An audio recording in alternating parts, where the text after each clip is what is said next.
Good morning everybody. Today I am going to discuss 10th class geography chapter 1st, resources and development. Now we discuss resources. Have you ever thought what it takes for us to live? Of course, we use food, shelter and other necessities to make life comfortable. But where do they come from? Resources of all kinds, natural and man-made, help us to live. To simply define, resources are everything available in our environment which satisfy our needs. Once again, resources are everything available in our environment which satisfy our needs. In fact, human beings themselves are a part of the natural resources. They develop natural elements and transform into resources. See one example how natural element transform into resource. See how this clay transform into pot. The process of transformation of things available in our environment involves an interactive relationship between nature, technology and institution. See, nature, technology and institution.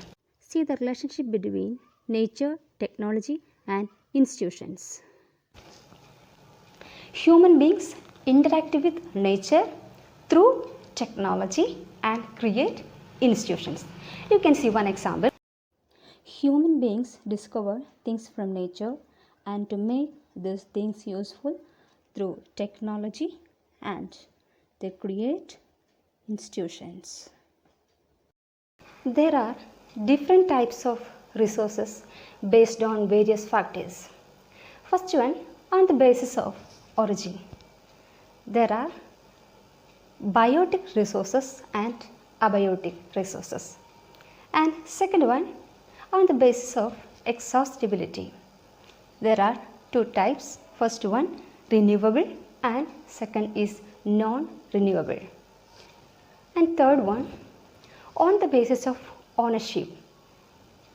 There are four kinds. First one, individual, second, commodity and third, national and fourth one, international. And the last one, status of development. Again, it can be classified into three. First one, potential resources and second one, developed resources and stock. Already I mentioned, on the basis of origin, resources can be classified into two, biotic and abiotic.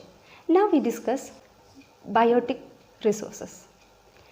Biotic resources comprise any life form that lives in nature, like us human beings, animals, plants, fisheries, etc. are the examples.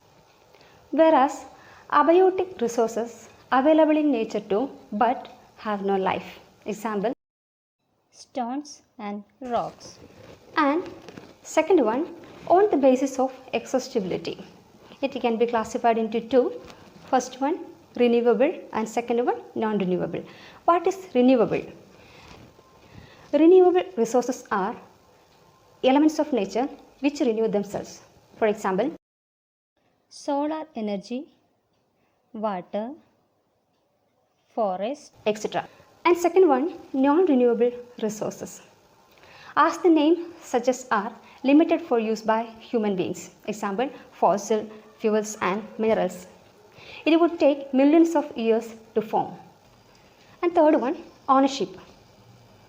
First definition is individual resources. Individual resources mostly refer to land, plantations, farms, etc. are owned by people. The resources are all community members use are community owned resources. Example, public parks, playgrounds, picnic spots. And third one, national resources. National resources are simply everything in nature or man-made that belongs to the country. That includes seas, and oceans. the government of the country has the right to keep and develop all these areas. On the other hand, institutions control and regulate international resources. For using any resource beyond a country own, the respective government would need to take permission from these institutions. And fourth, on the basis of status of development. First one, potential resources. Potential resources are those which are already available in nature. Also, we have already discovered them, but not completely utilized. Solar energy, wind energy, Are the examples. And the second one, developed resources. Developed resources are quite the opposite. We take years to develop fossil fuels and minerals. And third one, stock. Materials in the environment which have potential to satisfy human needs. But human beings do not have technology to access it. For example, water is compounded of two gases, hydrogen and oxygen. And hydrogen can be used as a rich source of energy. But we are yet to discover how.